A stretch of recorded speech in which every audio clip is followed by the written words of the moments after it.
Good morning. It is May 6th.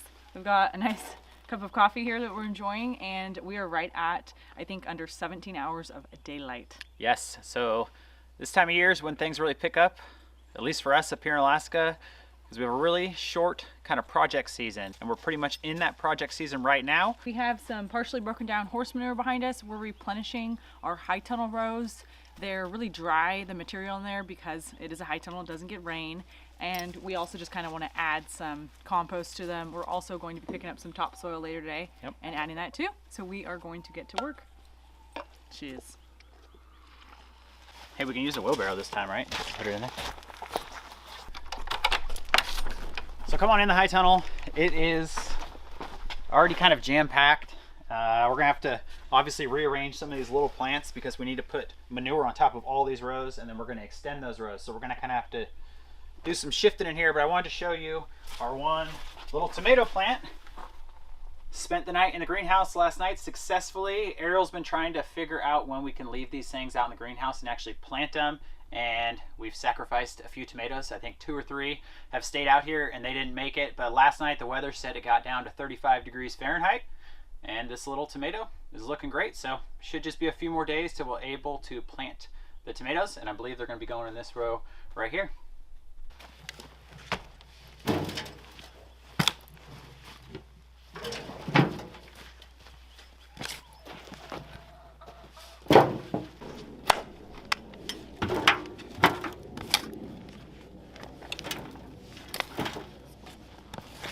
Pretty cool. There's a worm in there. It looks, I don't really know if it's a night crawler or not. It's a big one. The worms that Eric and I have in our garden aren't usually this big, but pretty cool. I'm a big fan of worms, if you didn't know. The gravel makes for good aeration.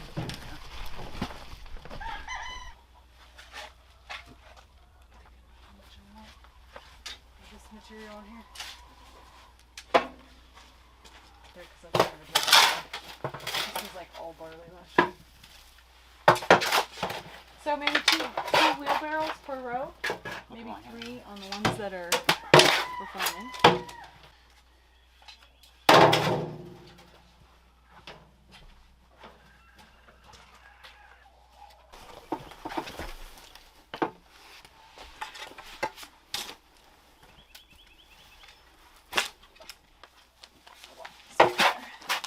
Surprised Pepper's not out here. She's sleeping. Oh, she's sleeping.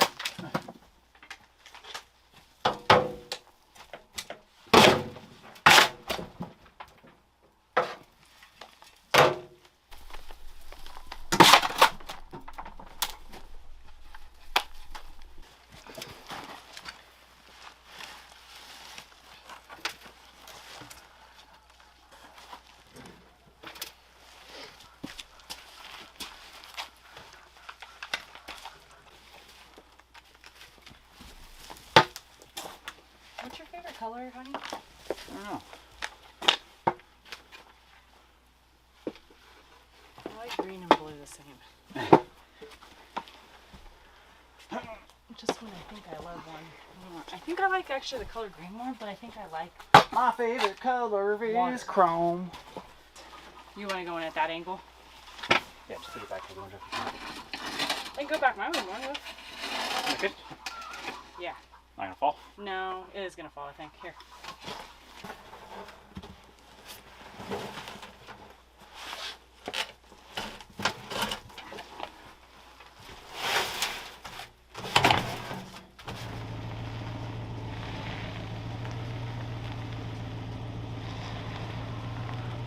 Perfect.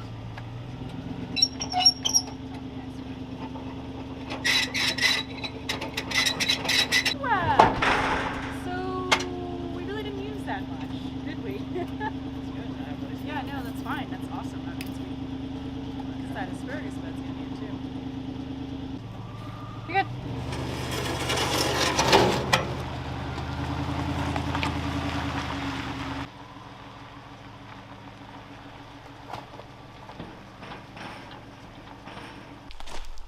So this is our compost pile, and it's not very pretty right now. It's an assortment of just everything we put out here. We virtually compost everything from our house, meat, dairy, you know, all the vegetable scraps. So it all comes in here. We've got our chicken coop, the poultry litter with the bedding. We've got some old horse manure, just various manures, honestly. Some spent barley that we got last year. And we also have some topsoil. So it's just kind of a real big mess right now. But eventually this will break down. It takes a little while, and then we can use it in our own garden. That's where we're going to be unloading the horse manure for the time being. So it is breaking down decently. I think some of the stuff's actually usable. We didn't kind of aerate this, you know, we don't have a tractor or anything, so we don't really flip it. And then all the rain we got last season kind of like spread out the compost pile. So I think what we're going to do sometime this year is build like more of a contained compost pile. But we're going to unload the rest of that manure. We still have one more row to do in the greenhouse, but there's so many little starts in there that we didn't want to bring them outside. So what we're going to do is we're going to unload all the manure. We're going to go pick up our load of topsoil. Hopefully they're open. And then we're just going to use the wheelbarrow from here to transfer the manure over the high tunnel. And then we're also going to add some of the topsoil. But this manure is great. We're going to have a nice big compost pile after we get this all unloaded. Pretty good stuff. That's all snow. That's last year's.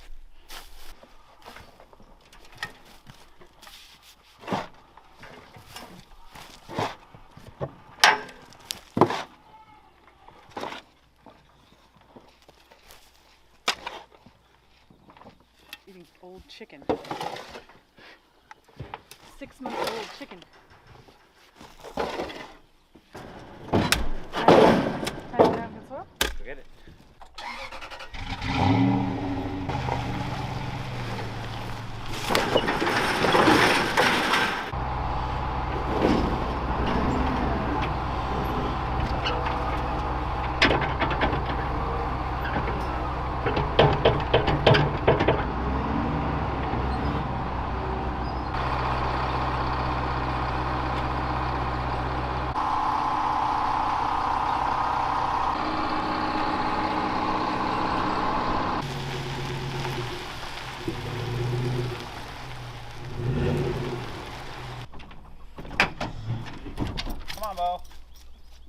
Let's put you in the dirt. Go in the dirt.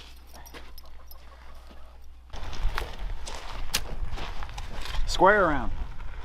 Ooh, whichever. I need gloves. Oh, this is some nice stuff. You know where I can look up? In the truck, maybe.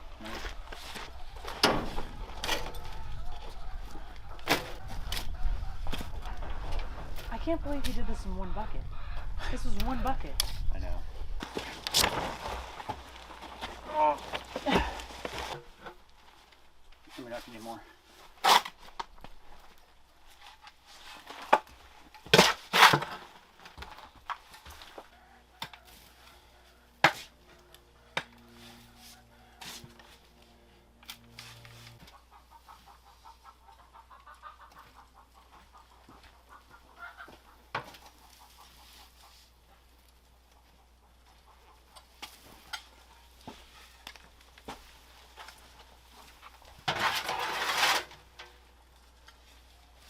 Put it there.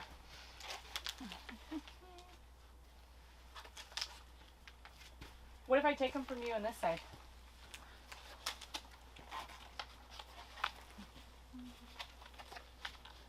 I keep breaking the leaves on these ones. I know. You're a giant. I've broken like every single one. Oh my gosh. Hello. Okay, we got hold the plants moved over, and I got compost in here. So we're gonna do the compost on this tomato row, and then we're gonna do the topsoil on top.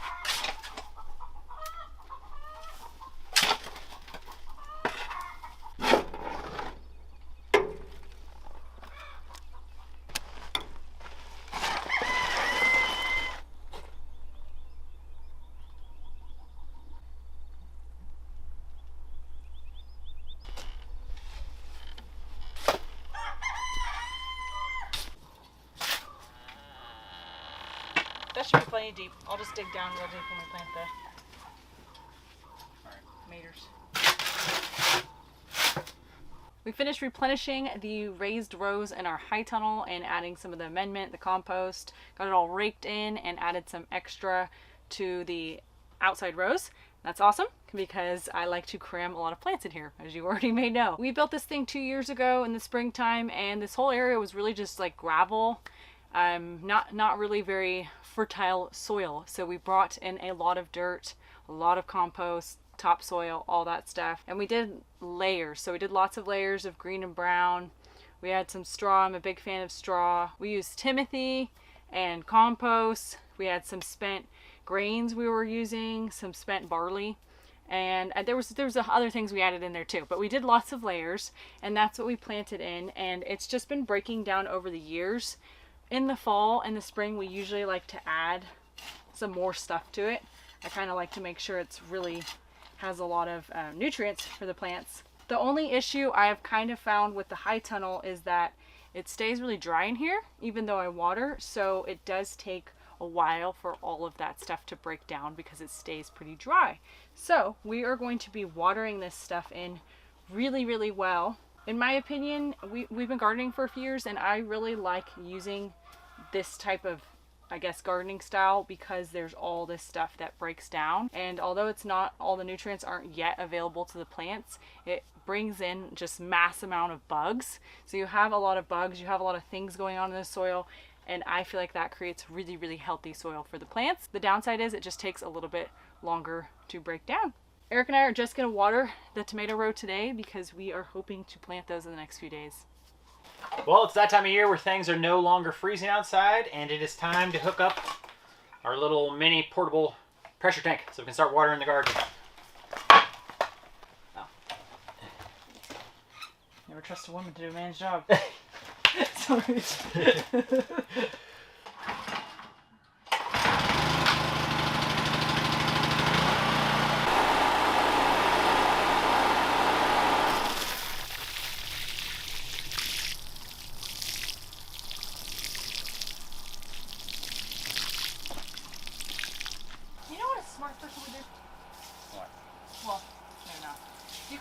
You could put fresh snow in the high tunnel in the winter, and then it would melt and give moisture. Good. In the spring. Slowly, yeah. Yeah.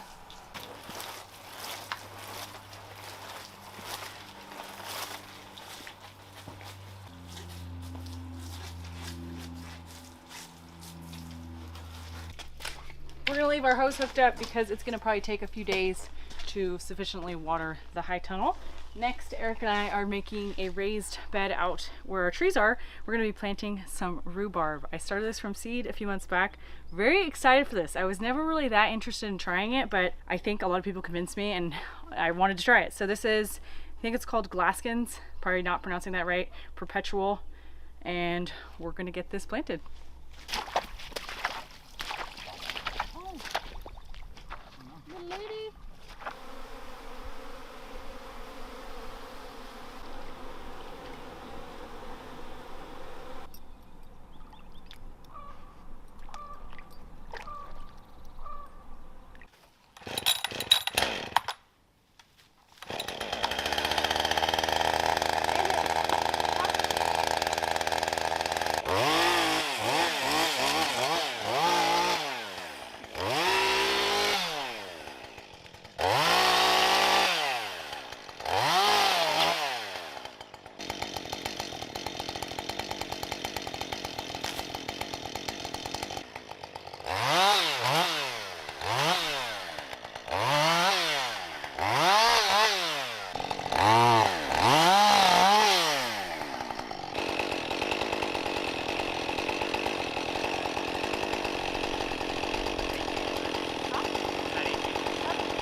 That's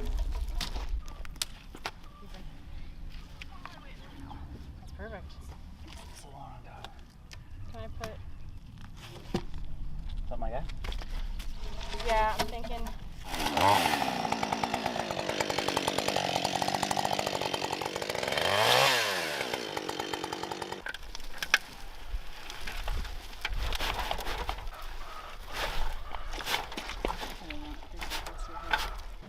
Isn't spring such a glorious time?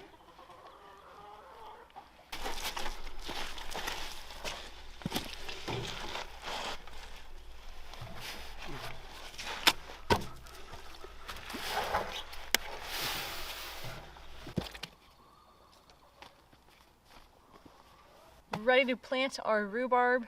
Eric built this nice little bed for us, and we used some of the standing dead trees in the back forest.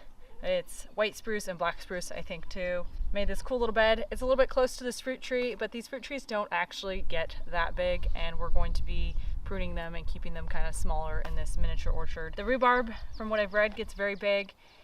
Probably should be spaced a little bit further apart, but I'm going to plant 2 of them in here, probably 2 feet apart. And I don't even know if they're going to overwinter. They should overwinter, no problem, but just because it's my first time with them, I feel like I'm going to give 2 a shot, and we'll see. Hopefully both of them overwinter in here. We put a lot of amendment or organic matter in this bed, and that's because these plants like that a lot. They're really high fertilizer, high nitrogen needs. I think it's probably like 60% compost and 40% topsoil, and then I'm going to add some of this granular. It's an all-purpose fertilizer blend. It's an organic blend that I buy, and just we make it kind of blend them up. Actually, let me get my holes dug first. Thinking I want to plant one right here. That's awesome.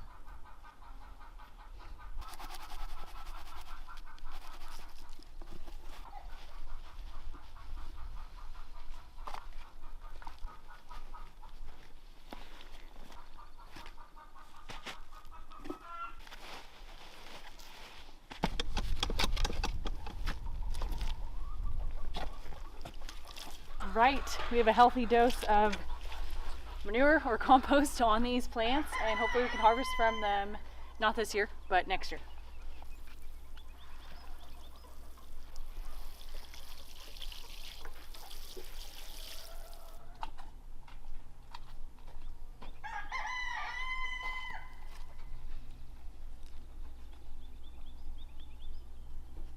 We're moving along to this back row. We put this in last year. We've got some logs, and then we did the layers again, and we mulched it with a bunch of horse manure because we've got lots of perennials in here. I planted tarragon, bee balm, catnip, chives, oregano, a whole bunch of stuff, and it looks like most of them are making their way coming back. We've even got some comfrey, and this year I decided to pick up some nursery plants. We have lavender, and that's because I have started this from seed twice. It's very slow growing, and it's extremely hard to get it to overwinter here in the first place. So I wanted to start off with some bigger plants. That way we have a better chance of them overwintering. I'm gonna mulch them. I think they're zone 5, but we've been able to get some zone 5 stuff here to overwinter. Oregano is one of them. That comes back very prolifically. We already have regular chives here, but I picked up some garlic chives, and these also overwinter. So we're gonna be looking for some room for these.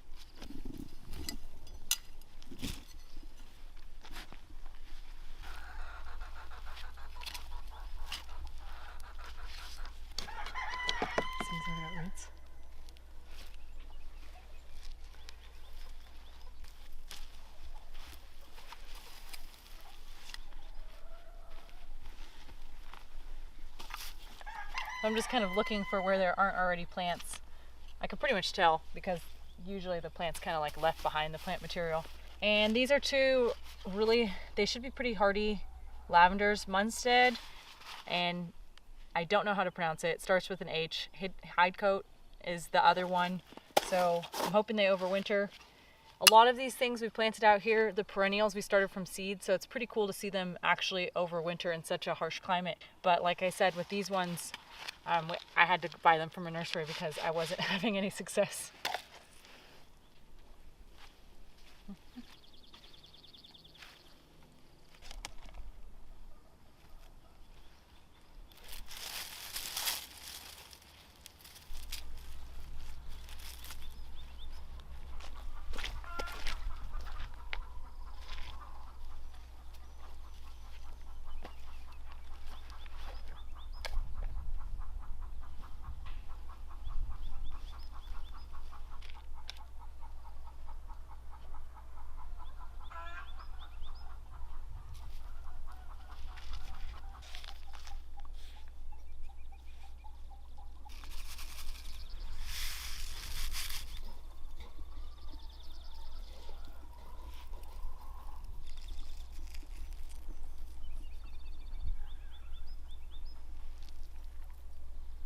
We're adding some wildflower seeds. I mean, primarily wildflower, but also some other kinds of flowers. And I'm really excited about this for our bees. I think this is going to be really nice for them. I know they go pretty far to forage, but something a little closer for them. And it's going to be nice to kind of fill in the little patches too.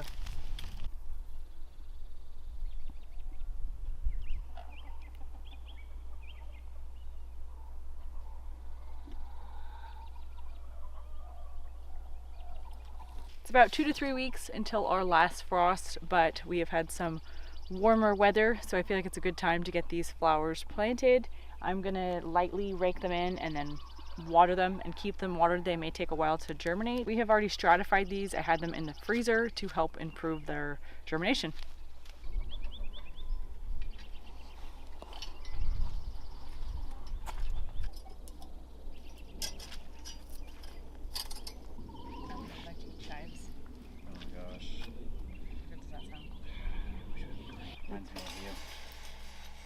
Natural. Funny, it reminds beautiful. me of you too. Natural and beautiful. Look at this. Stunning. This cat's paw's pulling these right out. I'll just flick them on the ground for you.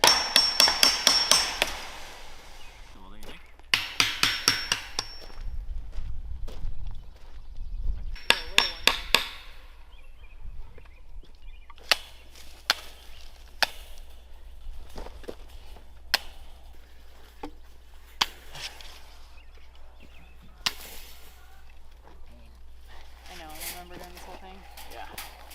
Imagine having a ranch. We do have a ranch.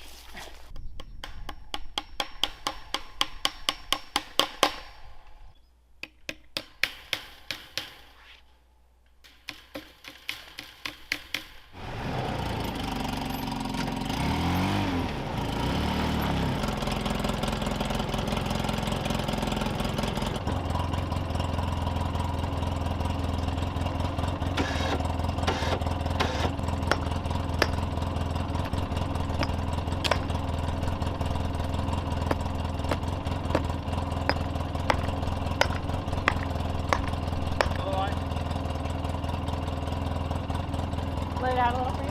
Check it out. Yeah. Good. Perfect. Good.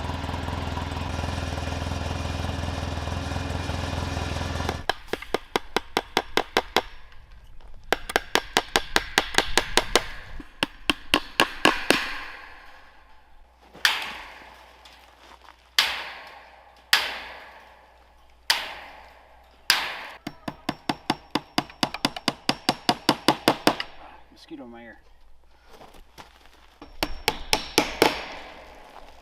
Looks good.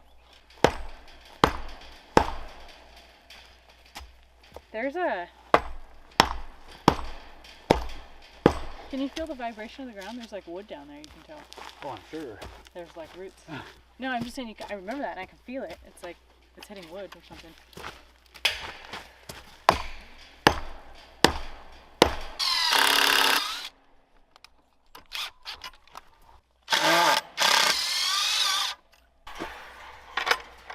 Look at that perfectly closing gate. We had a couple posts here that kind of got tweaked, probably just from the frost. And we also had a little piece of fencing that we had a little mishap with over the winter. So we got new fencing put in. We had to straighten that post over there. We used the Polaris to pull it straight, packed it in with some more rocks, some gravel. The orchard's looking good. Next step, we need to work on protecting the garden. We got to get the electric fencing put up. Over in the chicken coop, this is the battery that we use for our electric fencing. This is a 12-volt battery. This is also the one we use to light the chicken coop. So we're gonna take this battery, bring it over to the garden. Oh. If you don't have electricity like us, running a 12-volt electric fence system is pretty easy. So we got our charge controller. This is meant to run off a battery. It's a 12-volt system. We've got our poly wire. This is the actual electric fencing. We have a very small solar panel. This is just a 10-watt solar panel, and we have just a small like lawnmower battery. It's a 12-volt battery. We don't need a charge controller because this little panel, like I said, it's only 10 watts. So it's basically just like a trickle charge on this little battery. It's not going to overcharge it.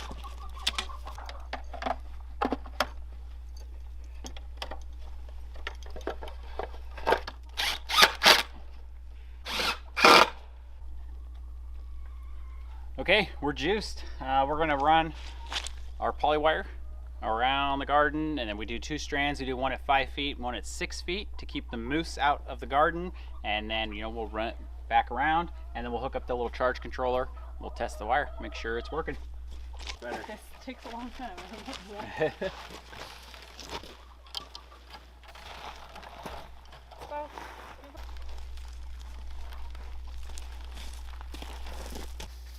Yeah, this. There we go, look at me go now. Hey, I actually remember I was the one to roll it up this fall, and it took me like 2 hours. Do you remember that? It took me probably an hour. Over halfway down? Yep.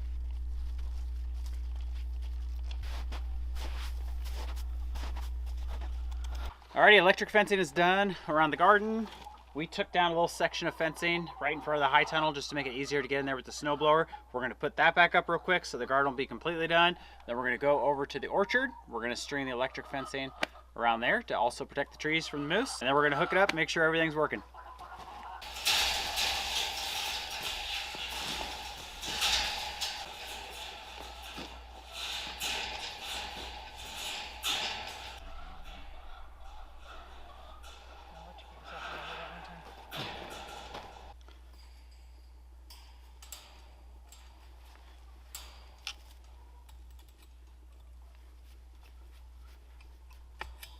That takes a long time. We There you go. accomplished a lot today. Heck yeah. I know. Got it? Yeah.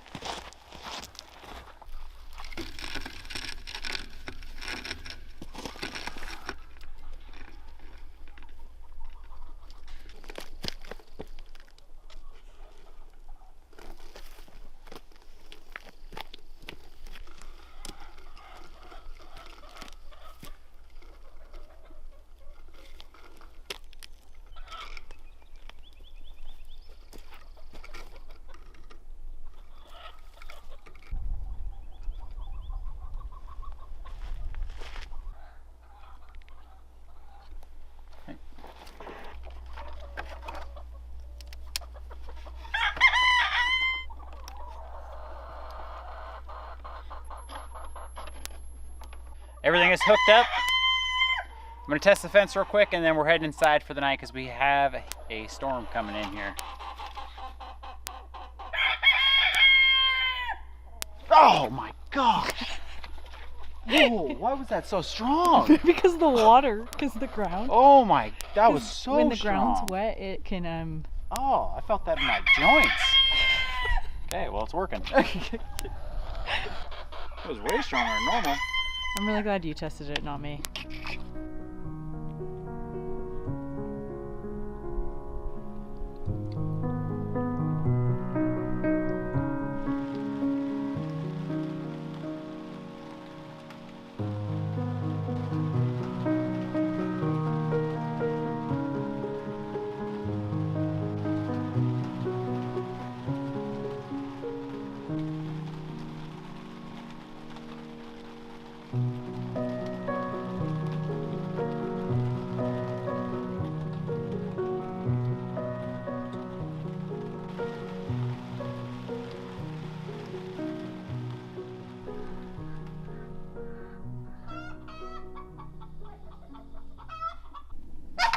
We have a friend that joined us. He's actually been here for a few days. It's a sandhill crane.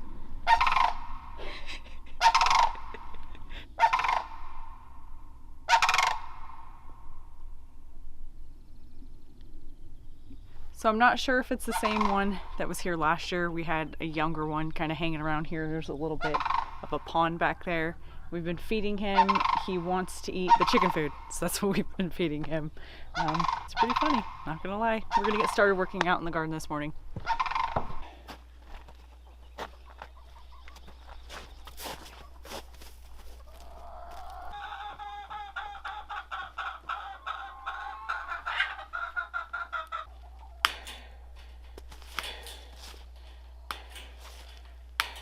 Well, we repurposed some of our fencing, our welded wire fencing from the orchard.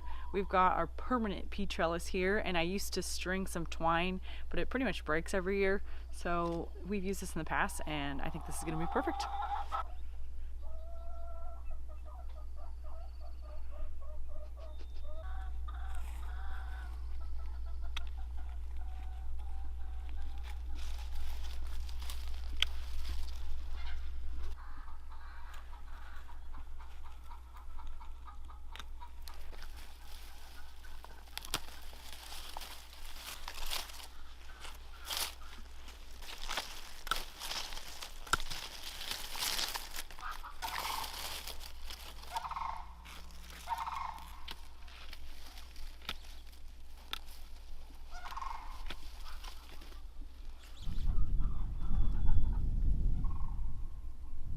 We finished pruning the raspberry bed. We have 4 raspberry plants here. They're on their 3rd year. They're doing really, really good. I'm really happy with them. We went through and pruned the old canes, also anything that was like scraggly or skinny. They were getting really thick, and I want them to have a lot of energy to put into their fruit this year. We have 3 red raspberries, and then we have a golden variety on the end. We're gonna run this over to our compost pile, and there's really not too much more we can do out here since there's still a lot of snow on the ground and the ground is frozen, of course. We're gonna head into the high tunnel and plant our tomatoes.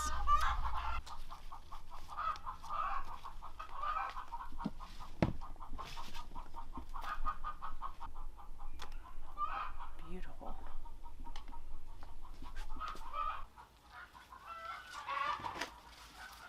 Nova.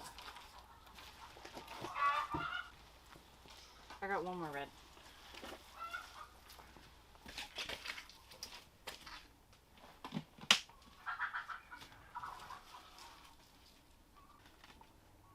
It's been a long time since I've used tomatoes. Those are aromas. What's this? We've got our tomato lineup ready. This is always really hard for me to pick and choose between so many plants.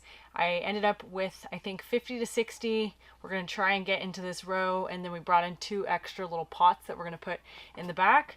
It's about 16, maybe 18 varieties, depends on which ones I want to plant.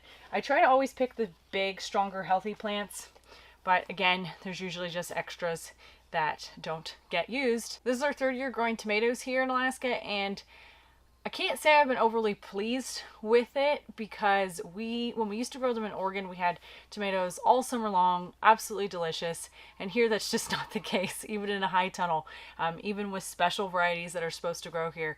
So they do turn out really good. I mean, we're able to process them. The flavor's just not there in my opinion. So I'm still kind of troubleshooting with varieties, which ones I really like and which ones ultimately do perform the best here.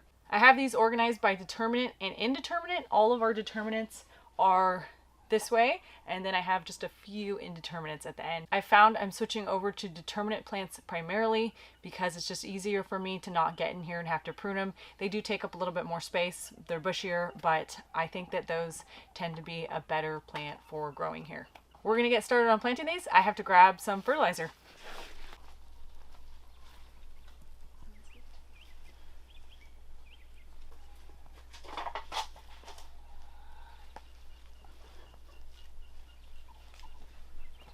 How's your soil? Is it dry at all or no?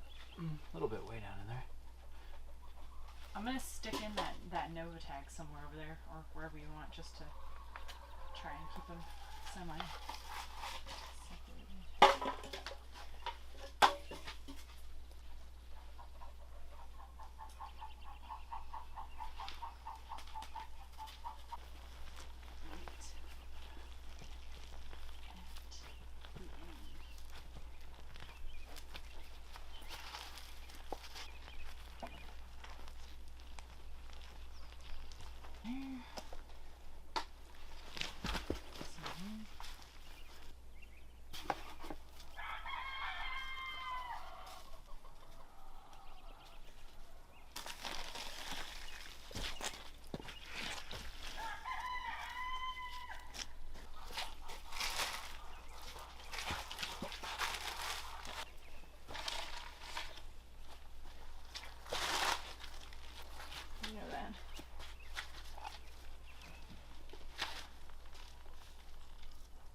We're just adding some granular fertilizer. I really like down to earth. I'm adding some bone meal. I usually use fish bone meal, but I'm using bone meal, and then some of their BioLive. It's like an all-purpose fertilizer. I'm kind of going a little bit heavier on the phosphorus fertilizer because we already add so much compost. We really have no shortage of nitrogen. So I want to make sure that these plants get enough phosphorus so we can have lots of blooms and lots of fruit. We're going to be burying these a little bit deeper because they grow roots along their stem. That's not actually my real reasoning. We started them inside so they're a little bit leggy and tall. So we're just gonna do that.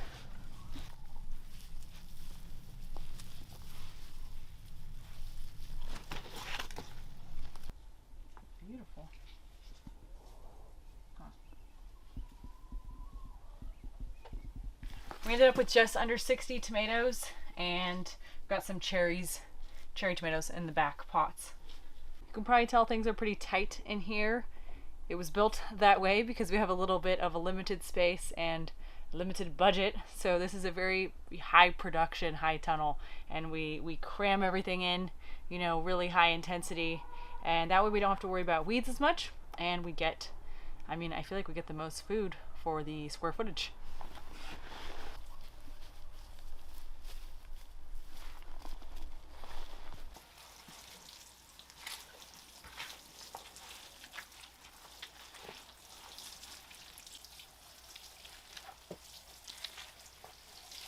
Beauties, babe. Make these pots a little better. Those were a little dry. Those were really dry, yeah. You want me to get your onions or anything back here?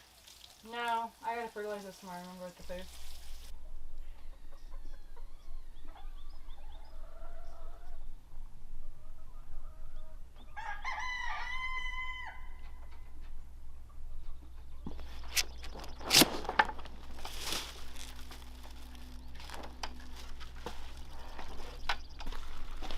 All right, our tomatoes spent the night out here, first night in the actual raised row in the soil, and they look really good. Believe it or not, it got to 29 degrees last night, air temperature. And these tomatoes can definitely handle the 30s. They probably can't really handle 20s. That's a little cold, but I don't think it actually gets that cold in here, even though that's what the gauge says. There's a lot of warmth and moisture, and we haven't had frost on the ground for a few nights. It's early May, so it's definitely early to be planting these. Our last frost could definitely be up until like early June, but in the last 3 years that we've been here, that hasn't happened. So I'm kind of using my intuition, and I can't predict the weather, but it is saying it's going to be quite a bit warmer, and I'm counting on that. So we've got them in the ground. Again, they're very hardened off or conditioned, acclimated to these temperatures, so they are fine. We have no heating element in here, but if something should happen where we were gonna drop into like a hard freeze, we'd probably bring a heater out here and put a fan for the night. I've saved the best for last. We're gonna walk around now and show you all of the plants we have in here. Everything in here has been started from seed, just so you know. I've got a lot of flowers and herbs and brassicas, cabbages, broccoli, some mustards, baby bok choy, a lot of little things growing here. We've got our tomatoes behind us. Right across the row, we have a lot of stuff that is just coming out here for daycare. So peppers, ground cherries, tomatillos, things like that. We've got more broccoli, cauliflower, cabbages, all that kind of stuff throughout. Kale. This is 𝐒𝐢𝐻𝐿. I really like this stuff. And just really at a whole different various stages from really small to big, just depending upon how quickly they matured. I still have some seedling trays that we've started things in. Kohlrabi, a bunch of mustards. I say mustards, but it's really a whole different variety of plants. Lettuces, we have some lettuces popping up. I try to stagger those so they're not all ready at the same time. Fennel, same thing, I stagger the fennel. And some green onions. Let's head on down to the end. More herbs. Cilantro, we have a lot of cilantro. And celeriac. I'm really excited to try that. That's a new one for me this year. Not that many herbs perennialize here, so we start a lot of them every year. Sage is one of them, thyme's one of them, parsley, but they grow so fast in a year that that's pretty cool. Tarragon, mint, chives, and oregano actually do perennialize pretty well here. Back here we have onions, leeks, shallots, and some brassicas that are bigger, Brussels sprouts. I start those a lot earlier because they take longer to mature. You really need like that 100 plus days of a growing season. So they look pretty good. The onions are looking really good this year. They're getting fairly thick in their cups. I'm pretty excited about that. I've got hundreds. And just more plants. We are starting. We did OS cabbage, which is the giant cabbage. If you've ever seen that, no, it's not going to be like the ones you take to the fair, but I am growing them. I'm hoping we're going to see how big we can get them. Pretty excited. I started those early too. Got a whole bunch of celery and more flowers. I'm notorious for like pushing the limits with gardening, and I like to really put things out here sooner than they should be. This year, a lot of things went really well. I really only killed a handful of plants, and it was just a few of these flowers I brought out too early when we still had some colder temperatures. This is nasturtium and dill. Then we've got more just various broccoli, cauliflower, spinach, and some peas starting. The peas are just starting to pop up. We've got collards, a whole bunch of more greens, or brassicas, I call them that, and mustards too. Last year we had a little bit of a problem with some of these that we put outside.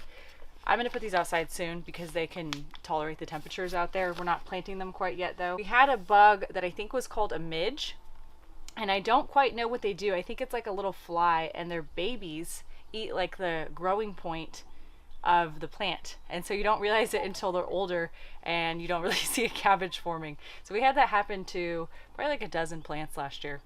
This is lovage, another new one for me. It should perennialize here. I'm very excited for this one. From what I've read, one plant will probably be more than enough for us. We still have a lot of our warmer crops inside: squash, basil, cucumber, corn. I've got that stuff in there, eggplants.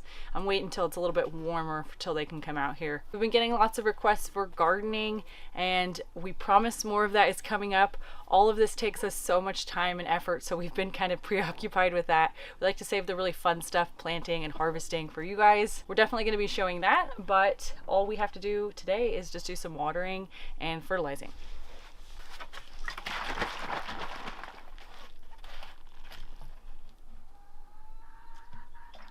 On top of using compost and some of our granular fertilizer that we've been using for a long time, I really like that stuff, we also like to use some liquid fertilizer.